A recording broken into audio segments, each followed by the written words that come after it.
your stage and your media presence and turn it up. What's new in the world of music and artistry and performance and those kinds of things? Julia, you start. Yay. Okay. This is kind of out of left field, but work with me.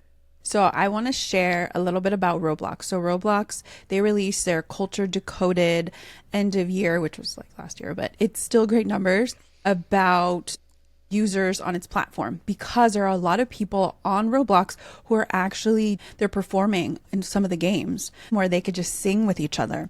So I'll share a little bit of their stats. So last year they had 150 million active users and they had 88.7 billion hours engaged, and they have over 275 million daily avatar updates. And it also functions on the other platforms. So 1 out of every 5 videos that is game related on TikTok is a Roblox video.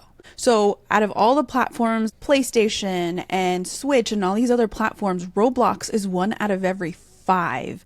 So it's such a huge platform.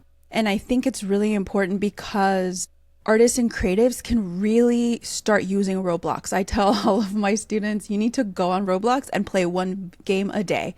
Just understand what's happening in there, because there's a lot of people doing role play. And this is where they're practicing singing, they're practicing playing, they're just having a lot of fun.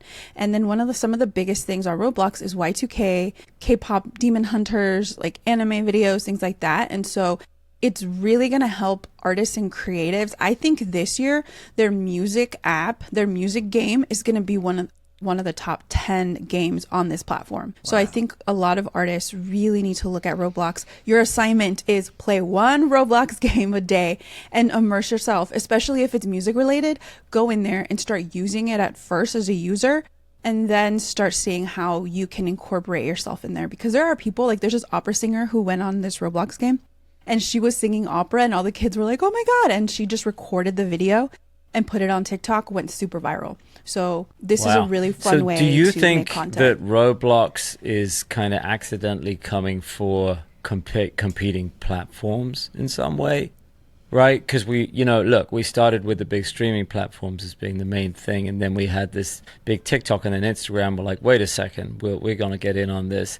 But it seems like this is more serendipity, almost like an accident. This does not seem like it's corporate driven. This seems like organic activity and is turning into a very important platform. Is that right? Yes, I think that a lot of Gen Alpha and Gen Z, especially Gen Alpha, they're on Roblox, because Roblox, everyone's participating, where when you're watching Netflix or even on TikTok, you're still kind of you're not an active participant as much as you are on Roblox. Like you can't just go on Roblox and watch people play. You can't watch content being made. You have to be a part of the content production process. And so I think the next generation of children, the next generation of artists and creatives are going to come from that mindset of, I want to play too. I have a right to participate. And I think that it's going to change how a lot of the other platforms move, because I think that we come from a very broadcast era perspective, especially with the old broadcast era, like radio and television. It's very much broadcast to people. And Roblox is the opposite. It's like we all are participating at the same time. So I think that the next generation, Gen Alpha, Gen X, or Gen Z even, they're going to change how people use media, I think. Interesting. Do you think that this bumps into what happened with Twitch? Right? There was a period where people were talking a lot about Twitch. It obviously started as a gaming platform that people could watch esports, basically.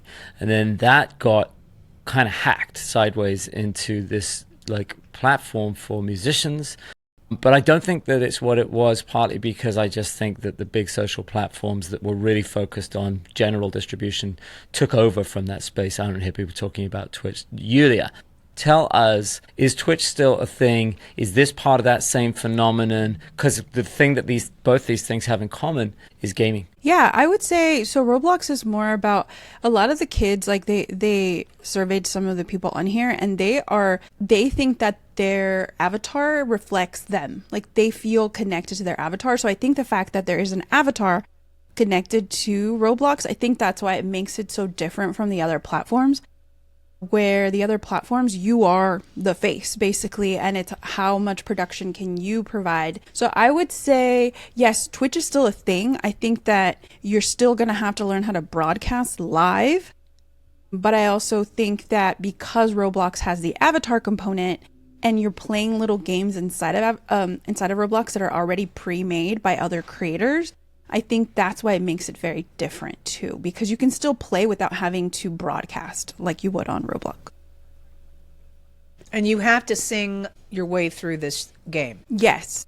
So you have to sing your way. So this is just one game on Roblox. There are others. There's like dancing games. There's where these people, you can make your own, where you can have all of your songs and different songs. I was just going to say, can you incorporate your own music into one of these games? Yeah, you can make your own. So whoever owns the game decides what gets played. Very cool. Yeah, so I definitely recommend people check out Roblox and just search like dance or karaoke or singing, and I think they'll really see the future there. Maybe even the same way that you would put or shop a song to be in a film or a television show, if you find out who the producers are or who the game designers are and say, hey, I'm a new artist coming out. I have great music. See if any of my songs would work for your platform. That way, you have a huge new generation of people coming in and learning your music. Yeah, and a lot of them are Gen Z. A lot of them are kids. Yeah. A lot of them are kids, Right. honestly. Yeah. But that's cool. Interesting. I like that interactive feel. I think ever since we've been on social media, it's interactive. Everybody comments, everyone has something to say, everybody shares. And so you are a part of the conversation, not just an observer. Yeah, it's interesting. It's not collaborative. It is in the sense that people are playing games and stuff like that, and so they're kind of in a process together, which is cool. But at the same time, it seems like a performance tool. And what's interesting from our perspective, I would say, is that this does not seem to be about original music. This is about showing talent. This feels like early days TikTok, singing in the kitchen, cover, something like that. This is not about, hey, I'm an artist, you should listen to my stuff, like all the stuff that we look at day to day. And I think that emerging artists are doing, they're like, wait, how can I get people to listen to my music, particularly my original music? How can I get my stuff out there? That's that urge, right? That's that impulse. This is not that. But my question would then be, okay, so what are the opportunities for writers or people interested in writing or record companies or publishing companies to try to get original content onto and into the Roblox platform? You say it. Roblox platform. You can't. Say it. Do it. Roblox platform. You did it wrong. It's Roblox. It's Roblox. Roadblocks. No, it's Roblox. Roblox. See? Right, ready? Roblox platform. On three. Everybody do it. 1, 2, 3. Roblox platform. Platform. Now I'm going to do it with the British accent. Roblox platform. I'll do it with your accent. Roblox platform. Which is how I said it first of all, and then I was like, that's wrong. That's wrong. And then if you say it right, you can't say it right. Listen, I think we should just keep saying our names over and over again. People will never forget them. Great idea. Andrew Yeah. Andrew on a comparison. What a show. Who cares about a show? Just rinse and repeat, rinse and repeat. But the thing is, Andrew, going back to Roblox platform and any of these gaming mediums is a great place for either composers that are sort of doing instrumental work or songwriters, because I think there's so much content out there and I think the market is oversaturated. You kind of want to find places that are not quite tapped into yet, even though we're talking about it here. There might be a lot of people listening to the show that had no idea that that's Right. a possibility. Right. And, But the question it is, gives how do you somewhere get to your go. original content onto that platform, you would which have to- doesn't serve that right now? Well, maybe we can help pave the way for that to be the case. Break out new artists. Who knows? Maybe TikTok will do it, or Just go straight something through that goes roadblock. viral, and Yeah. you go Yeah, to that 'cause you- roadblock and find out. Because you can always make your own game and put in whatever music you want. And especially if it's yours, you just have to label it depending on the name of the song. Because there's kids in there, they have the interpolation of the song and they'll perform it. And these are songs that they're famous songs. It's not just, unknown songs. And so kids will, and it'll show you like the text or how to sing it and things like that. So it's a really cool Roblox room, or I forget, game, but it's really, really fun. So I would say recommend checking it out. Truth of the matter is, you never know what it is that's going to open up a door. Yeah. You never know. It's an Try option. everything. Yep. All right, Anika, what's new? Oh, I was raised in an era where rock music was huge. Now, I know that there are still rock bands, 100%. Most of the rock bands that are still performing today are of older school, and they have not ever lost their place in the concert arena, which is very interesting. talking about the culture of rock versus the culture of pop music today. But one of my favorite bands, whom I love, the Foo Fighters, are now coming out with a new album. A new album, which is called Your Favorite Toy. There they are. Your Favorite Toy. Ian Rubin, who was the drummer for Nine Inch Nails and for Angels and Airwaves, is going to be playing on this. And Grohl was saying that he has a very modern sonic awareness to the way he plays. So they're hoping to have some fresh take on it. And the overall sound is very high energy, aggressive rock, but they have a lot of punk influences in this album. And they actually made the record to be stadium and crowd chant ready, which is interesting. Because that's basically rock music, is a lot more of the live venue situation. And another thing that's cool, Andrew, as a musician, they recorded the album in Studio 606, which we're going to show you there, which is, it's notorious for having their own state-of-the-art recording studio called 606. A lot of live bands play there, and they used no click track on this record. Everything is live. And for any of you who've been in a recording studio to not have a click track, wow, you got to be tight. So I'm thinking because they play together so much and they probably practiced really, extensively to this, they wanted to have that edgy vibe to it. And that's what they did. So I don't know the last time a band's done that, but I thought it was really cool. People do it from time to time. Obviously, in things like jazz music or more free-form things, you get that a lot. I mean, musicians, one of the challenges when you set out to make a record, I get this all the time.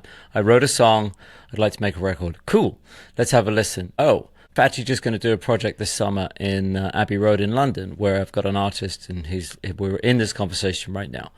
Plan for a lot of overdubs, then the most important thing is that you do have a click track if you have one. Yeah. People are so reliant on DAW systems these days, and being able to overdub and being able to edit and being able to retake and being able to quantize and being able to, melodyne your vocal. We want everything to be so clean and so perfect. And when you go back to that rock era, it's really about that live experience. It's about, especially the Foos. The Foos are old enough to come from a culture where the real thing, band in a garage, and then you go out and play. And play it. I mean, right, they have the opposite kids. of Tame Impala. I mean, if you compare that to like Tame Impala or someone somebody who's assembling music, and don't get me wrong, I love Tame Impala. There's not a value judgment at all. This is just a different approach. But these guys are instrumentalists, and they are band members, and they have gel and chemistry. So why not capture that? What a tremendous benefit. We don't really have bands anymore. I mean, that's the truth. There are, I think, what did I see? Okay, here, are you ready for this? Just to give you an idea of how many of these bands are old. The top 25 most popular rock bands of 2026. And you tell me how many of these are new. Oasis, Foo Fighters, The Killers, The Script, Måneskin, Fall Out Boy, Toto, Metallica, Radiohead, Train, The Rolling Stones, Bon Jovi, Green Day, Guns N' Roses. I don't know why they have Billy Joel here, but they do. Nirvana, Fleetwood Mac, Red Hot Chili Peppers, Creedence Clearwater Revival, The Beatles, AC/DC, Elton John, Queen, Linkin Park, and Arctic Monkeys. I think there's maybe 2 new bands I've never heard of, but the rest of them are pretty classic. I have actually a friend of mine, Lauren Gold, fantastic keyboard player. He played with me when I was out on tour. He's now playing with Rush. Rush is back out on tour. Everyone is. Furthermore, anyone's going to be like, I'll put up the money. It doesn't even matter about radio play. It really doesn't even matter about any kind of record sales. It's just, that stadium's going to be full. Everybody's going to come to see them. And, it's interesting, too, because when you have that experience in a concert with a live rock band, you want it to feel edgy. You want to feel like it's controlled chaos. You don't want it to be perfect. And you feel it with your body and experience more listening to a rock band than you do watching them. I mean, it's different than the pop element. And I don't think rock really lives in algorithms as much as pop music or Instagram and stuff like that. But it's not a dying genre. Right. And I have one other fun little thing I'm going to say about the Foo Fighters. Do you know about their name? Not enough. Okay, originally I think it was Kurt Cobain who came up with it. But hold on a second. The aircraft pilots that flew during World War II used the term Foo Fighters to describe unidentified flying objects they spotted in the sky. And Dave Grohl was talking about that. I thought that was so funny. So that's what a Foo Fighter is. It's like, what's that? Right, and That's a foo good has video. become like a sort of an urban slang thing in a lot of different environments as well. So that, you know, they get a lot of name recognition from that. And I don't know, What does foo mean in a cultural language? No, but I've seen it all over the place. It's pretty. I know FUBU. Foo in Latino, like Spanish, it's like fool, basically, like fool. But yeah, that's different again. And like right? LA slang. Okay, nice to know. I don't know if you've ever seen Dave Grohl play, but that man is so. I've never seen anybody more committed to the work he does. He is just 190% on stage, and it's inspiring to watch him perform and play. I mean, he missed. gives Well, I it had all. a ticket to one and I couldn't go in the end. They did his birthday thing here in LA. They did at the Forum. It was like a pop-up concert. It was really fast. They didn't announce it till like the last minute, and I did have a ticket and I didn't go. Oh, What I a know. god! Oh no, someone went, but I mean, Oh, you didn't go. I Okay. missed out myself. Yeah. That would have been amazing. So here's a funny one for you guys. So Okay. I was reading about this the other day, that this idea of being an independent artist and people who are trying to control their kind of like distribution flows, and people who are talking about, should I be with a record company, should I not be with a record company, and they want to own their IP and they want to do all these sorts of things.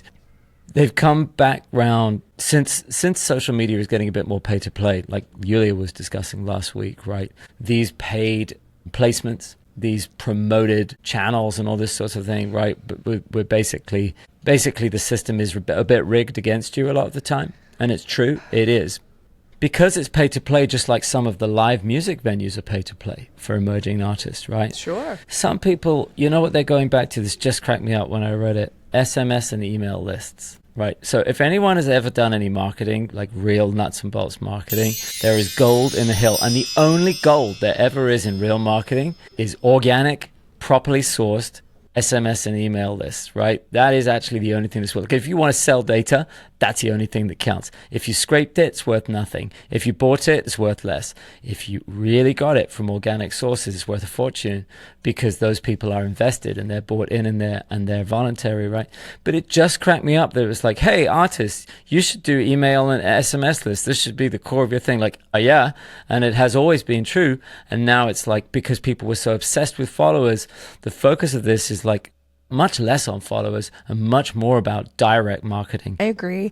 I think, and this is a difference between a platform and a campaign building, because I think a lot of artists, they will just focus on campaigns, and I have my campaign, let me go push this record, versus building a platform. And part of building a platform is having a direct relationship with people, because now you're not just talking to them when you have something to sell them, you can continue to communicate with them throughout the year. It's not just, I have an album or we're going on tour, you need purchase from me. It's, hey, there's a lot of things that I can do, that because I own the phone numbers, I own the emails, that I can start building a platform versus just pushing a campaign whenever you want. Because a lot of people do that on social media or on content or the For You algorithms. They just try to push these campaigns, but it takes a long time for the campaigns to, you know, blow up, because you need to pay money if you want to push a campaign and you want the certain number of likes and comments and things like that. So if you're building a platform, and that's why Discord I think is so helpful, because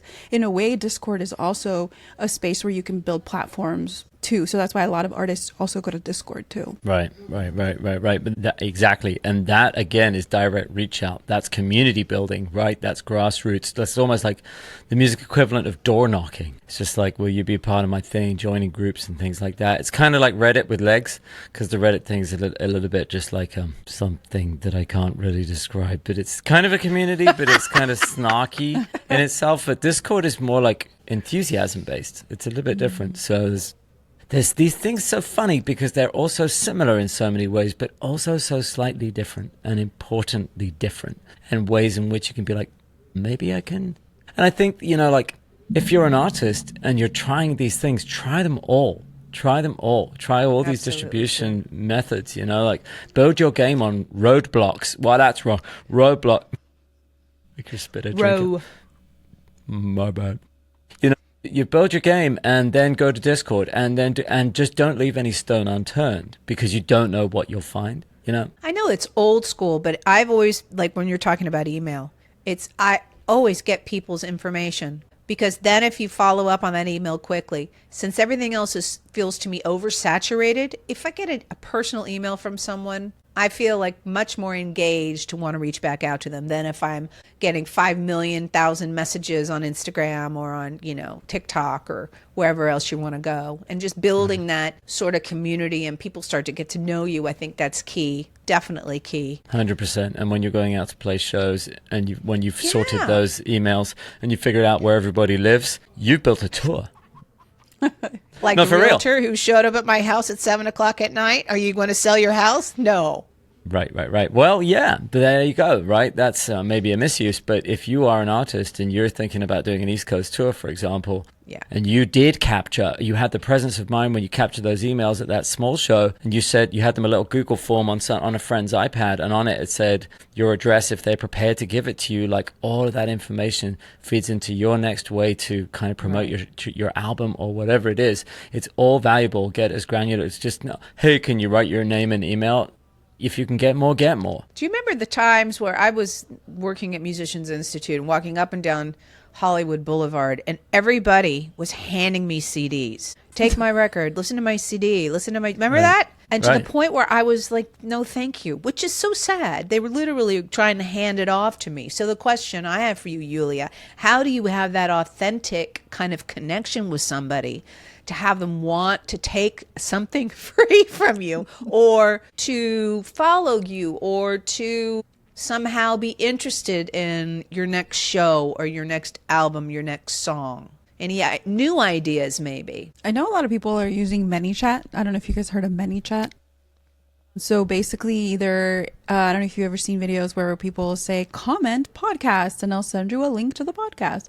So that is really helpful because it starts a conversation with people in the DMs, and you like a chat will open up, and then it'll have like a determined. Well, that's a great tip.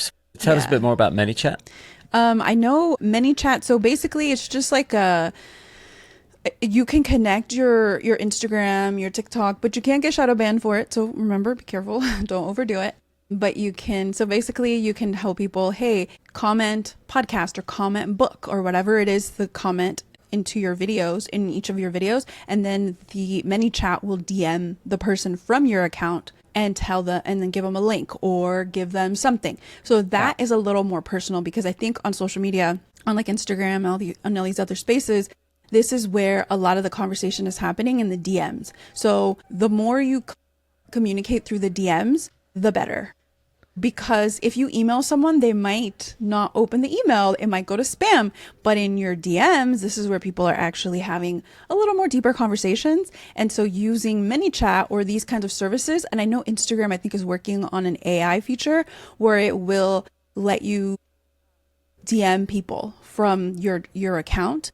And so then now you can have to start conversations on social media and not necessarily just email, which is really cool. Right. And of course, obviously, the platforms are going to reward you for further engagement, further time on the platform. And we know now that, there's the engagement in the comments is more valuable, in the same way that if you get a like, it's far less valuable than someone sharing your reel or whatever it is, and that is less valuable than someone sharing your reel in a DM, which they consider to be the most valuable signal of value of your work, right, of your property. They're like, this is hot stuff because people are sharing it in that form specifically. So DM, if somebody sends a direct message with a link of something that we're doing, that is more valuable than sharing it on the platform? Yeah. Anika, I'm going to send you a DM after this. I'd really like you to share it. DM. Okay, I'm going to see how we've managed. See how we've hacked the system. Artist amplified. Wow. Yeah, because Instagram was not a DM platform. It was just a photo platform where photographers used to share their photos, and they didn't even have video. And then eventually, because of Vine, they started having video. And then because Snapchat wouldn't sell to them, that's when they started doing stories and DMs. Because before, you couldn't DM anyone. So now There's a video of the Instagram CEO where he talks about how their content or people are engaging through DM. So they technically kind of stole Snapchat because people needed to DM each other. And now it's just Reels and DMs. That's the most powerful. If you use those two features on Instagram, you're going to get ranked pretty high. Interesting. Okay, good to know. It's good to know because people are thinking it has to be feed the whole time. And that's not necessarily true. There are other options. Thank you for that. All right, guys. So I want to talk to you about the featured artist this week. Labitlabit is his handle. His name is Steven Ordonez. He's LA-based. He's a Filipino-American multi-instrumentalist, singer-songwriter, and producer. Very talented guy that we came across. He has an album called Soul. It was released in October of 2025, named after his grandmother. Aw, that's sweet. He has a whole bunch of monthly listeners on Spotify, which is very cool. Verified on IG. He writes for other artists, for Burn and MA, and he's also the other half of a lo-fi pop duo called Balcony Weekend. He's already well on his way. He's doing some big stuff. And he's currently ranked one of the top 5,000 indie artists in the world. And he has a strong Southeast Asian audience with a jazz background. He's blending folk, R&B, pop with Filipino-American heritage themes. Okay. Oh, very interesting. So we play a couple of things here. The one that's popped off here that you can clearly see if we have a look around, you can see the counts on the Reel page on Insta. And the one that's got the biggest kind of information here is this. Let's play it. I know it's always scary at first, but I'm ready to hold you, baby. Do you ever wonder what we could be? It feels like forever that I've been waiting for the one. Now we can be two. So there's a little snippet of that. Anika, thoughts? Well, you know, I was really thinking to myself about a lot of people trying to do what I call performing their genre. And there's a lot of different flavors in here, as we spoke about before. It's a little bit Charlie Puth. He's got some stuff that makes me think of Justin Bieber, but it's got R&B and some jazz flavors into it. I love that the reason I think this went big or had more likes or looks or engagement is because he's feeling happy in that song, and he is just literally imparting that emotion physically with his body and with the guy behind him playing the guitar. It is a very enlightening feeling, and so when you see it, it gives you, you know, a vibe of, oh, this is fun, this is nice, he's enjoying himself. And I find his performance to be very engaging, and his face seems to me to be incredibly authentic. He's thinking about the words, he's communicating the words, has a really nice voice, and then he looks up at the camera. There's something vulnerable about it. So this was one of my favorite performances that he did, and I think personally that's why people liked it. So I thought it was really nice. I liked it. Yulia, how's it hit you? I really liked it too, because I'm thinking about scrolling, right? As I'm scrolling through my For You page and this video comes up, it's like, interesting. It's music because I see an instrument and then I see a person holding a microphone. I'm like, oh, it's a song. This is cool. And then he starts singing and then I could see the lyrics visually and I'm like, oh, this is awesome. And I like, it's an unusual angle, but I'm still seeing the eyes. I'm still seeing his face. I'm still seeing both people's faces, which is really cool. And I like that there's still, you could still see the captions or the lyrics. And so I think, because I think about as I'm scrolling, what do I see? And that's what I see. I see it's vulnerable, and that angle is so vulnerable and fun. Right. And I think that that's why it did so well. And it looks like videos that are similar to that one. It seems like they cut a few videos that they did pretty well. And I think it's because of that, because you're communicating without words. You're communicating instruments and microphones and all these like symbols so people can see what this video is about very quickly. A couple of technical things. First of all, I think that the reason that they are shooting in this way is so that they can fill a vertical screen and not a widescreen shot. A lot of times when we see bands, you know, people never ever play in that configuration. You don't play with your guitarist behind you or your singer in front of you. You need eye contact and things like that. And the reason they've done this is so they can fit in the 16 frame and get some vertical content. And that is possible because this isn't a performance. This is a music video. So for those of you who may not have noticed, this is not a live performance that we're seeing here. This is an existing recording, and it sounds like $1 million. A beautiful production, beautifully crafted, arranged, and mixed. And then they've done this music video. So, you know, definitely stuff that we cover in our in-person workshops. What should I do? A live performance or a music video? You'll hear us talk about it a lot because it's a huge, huge conversation to have. So me as a music producer and things, I'm thinking, well, this record sounds fantastic. And when people are putting it on in their AirPods, they're like, whoa, I feel like I'm taking a music bath. It sounds so good. You know? And okay, well, you might say, well, that's not why it's big, but I would say, well, it's not why it's not. You know, I would like to say, I'd like just at least to flag that it really sounds good. So let's look at the other video that he did really well with here. Different vibe, and is using a different kind of social media trick here, which Yulia is going to have plenty to say about. Here we go. Who's your favorite artist? Paramore? I'll play 3 Paramore songs, get them all right. $100. All right, that's great. First song. So it's just a game. It like how we talked about Roblox, where people want to play a game. It's like a game show segment, but it's for short form. So they are just having like, oh, hey, I just found a random person. I'm going to ask them a question. Obviously, that's not true. They probably not scripted it, but they planned it out. And he asked him a question about, you know, like a little trivia, and then tell us about yourself. So it's really fun because it makes it a game. And I think the future of content creation is gaming content. I always tell students, if you want to learn where the future is going, go watch old television shows. Go watch like old MTV. Go watch old, I don't know, like gaming shows, because that is the future. And I think that's why this video did so well, because it's kind of making this person seem very human. And we are getting to know him on a different level than just him singing. So it's a really fun video, and it's a collab post too. So it is a really fun video. What I found interesting about it is his music is pop R&B, soulful, and his favorite band is Paramore. That kind of gives you a little insight into how people's music is not necessarily what they listen to. The way they write is not always the people that they listen to.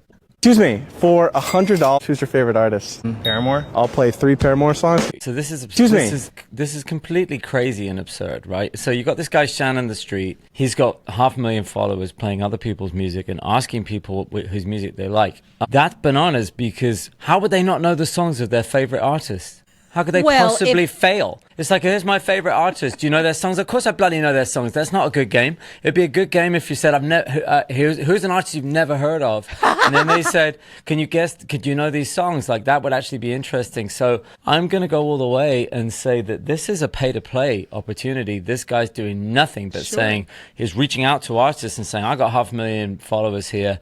Do you want a super easy plug for your thing? All you have to do is just come on and just talk about songs you already know, and then we're just going to plug your thing, and that's going to cost you how much, Yulia? How much has he paid for this plug? I mean, I bet it's like $5,000 or something. Like, You think he paid him $5,000 to be on that show? The labels, like people will pay money for that kind of content because it's organic. Look at the view count. It's interesting. It does well in the algorithm because it's like man on the street kind of content. So it's I would say $5,000 is minimum. Okay, so question, Andrew, you mentioned at the top about his credentials, and you said he's one of the top streaming new independent artists. He's in the top 5,000 indie artists, this dude, right? That's pretty impressive. Yeah, that's pretty impressive. That's right. So then it's like, okay, right. So who's behind him? What's the I mean, I really hope we get him on the show. You know, like we will reach out and see if he's amenable to that, because it'd be amazing to hear what his process has been to get into this point. Who put up that money for him to do this paid plug situation? Which, folks, you know, even though it's supposed to look organic and that it isn't, that's fine, right? We've had radio for years where the record companies would pay a radio plugger who would go and take your bag of cash and hand it to the radio people and play your damn record, right? These magic tricks have been going on a long time. This is just a clever, slightly more organic. I mean, who is this fooling? Hey, could you tell me? I'm going to play you 4 seconds of your favorite song ever, and you're going to tell me what it is. Like, oh, I'm really worried I'm going to get that wrong. Said no one ever. So it's like, it's clearly not very difficult. Technically, Unless it's sponsored content. Right. Technically, it's supposed to be labeled properly. Well, right. That was the other question I had, is how is he playing Paramore? How is he able? That was more so than many 5 questions. seconds. How's he playing? Well, Go on, Yulia. I mean, it's the Wild Wild West for these platforms as long as you're not using the sound. And Which it's he not, is. It's He 30 is. It has to be over 30 seconds for it to get muted on short form. So you could only use up to 30 seconds of a song on short Well, form. I mean, you know, that number is normally 5 seconds. Normally, the sort of legal threshold is 5 seconds if you want to claim it's in a news program or something like that. 30 seconds on short form of anyone's stuff. But it has to be the sound inside of the platforms. It can't be you uploading it. So that's why he used that quick 5 seconds. Because you On his can phone. upload a song. Like you could use one of the songs that are on the platforms and you could only use 30 seconds. If you're a content creator who gets paid to make content, like my TikTok creator program, I can't use songs at all in any of my videos whatsoever. So That's all my coming videos, to you there's next no week. songs. Yeah, that's right. Because the more successful you are, the tighter the controls. But this guy is clearly in a creator program. He's getting paid to create, and he's doing kind of like, you know, he's doing it's a TV show. Let me ask you a question. I just want to go back to what you just said. As a TikTok creator, content creator, you're not allowed to use music. You're not allowed to use music because TikTok doesn't allow you to use other people's music. What if an independent artist came to you and said, I'd like to put my song on your platform? I can't. They have to go through TikTok and I have to accept a campaign through TikTok. I cannot just put a song on my videos. I will get banned from the creator program. Very interesting. So Right. They've tightened that up. They've tightened that up. This year and last year, they've tightened all that up. Partly because of AI, actually, partly because there's such a flood of material that they've had to make proper guidelines for everything. And they've made it quite stringent. It's now quite difficult to put stuff up. The more successful you are, which actually is the right way round. They have actually done this right? Because what it stops is people leveraging other people's success and actually exploiting them if they have a bigger platform. It's actually a good thing. What was the whole thing we discussed with Apple Music allowing you to funnel music through TikTok, and they were actually going to be paying royalties through it, and they had a new way of using this as a means for discovering new artists. So I'm confused as to why those two things don't cross-reference. I think it's because it's regular users can use it, but it's creators on the creator program. Content creators can't. Okay. Yeah, if you're on the creator program, you can't use music unless they go through TikTok and pay you through TikTok. That's cool, though. I think that's a good thing, basically. And yet, here's this guy. So this is Instagram, which Instagram is even like they're not Instagram. They will let you do whatever. Like they don't care because to get on the Instagram creator program, you have to have 1 million followers. So this guy doesn't even have enough. Right. So he's still in the kind of like unruled space. Yeah. We can just do whatever. Still, it's a wild thing, and I want to know who paid for that. You know, my biggest question is like, is that your cash? Did you reinvest your stream money? Because one of his things has 15 million streams, so you know, like $10. But did he reinvest that money into this campaign, or is there someone else or some other entity, is there a publishing trade? company, He's a producer, or a trade? Right, so many questions, but the content is just wholly inorganic. We'll have to ask him. Well, I'm looking forward to having the chance. You know, Me too. we'll see what he says. Come on, labitlabit. Come right over here because we love it, and we got lots to ask you, mate. Yeah, we didn't do it on Easter because we would have been labbit. So you get all this more and more, you know, in our upcoming in-person workshop. These are the kinds of things we discuss. These are the kinds of things we strategize. These are the kinds of things we walk you through. Yes. What you should do, what you shouldn't do, what you can do, what you can't do, how to do it. What looks great, what doesn't look great, all these things, right? Anika, you know, walking you through the presentation aspect all the time. Yulia standing there going like, you can't do that on that platform, but on this one you can. And this is really important information because if you can do it on one or not another, you need to know and use that tool to the best of your ability and get yourself just another mile down the road. Right. So and watch this space. You as a producer though, Andrew, come on. What are you bringing to the table? You didn't talk about yourself. Oh, me, another. Well, Yes. I'm just yap, and well, I just talk a lot, you know. And of course, I'm taking you through the production choices. How should things sound? Do you want to be organic? Do you want to be authentic? Do you want to be polished? Like, where are you headed? Is it part of a coalesced campaign, a coherent thing? Is it part of just a, hey, it's just spaghetti at the wall? All these things come together, and the most important thing about production skills is that you learn them really well, so that you can turn out 5 different versions of your song, like we've seen on previous episodes, because that means you can try them all, right? So between the 3 of us, we're giving you all these tools, and we're making sure you know what your options are to maximize your potential. So like, follow, subscribe, all the places you know how, at Artist Amplified Show. Check out the website for news of events and everything that we're doing, and we will see you next time. Bye. Thank you.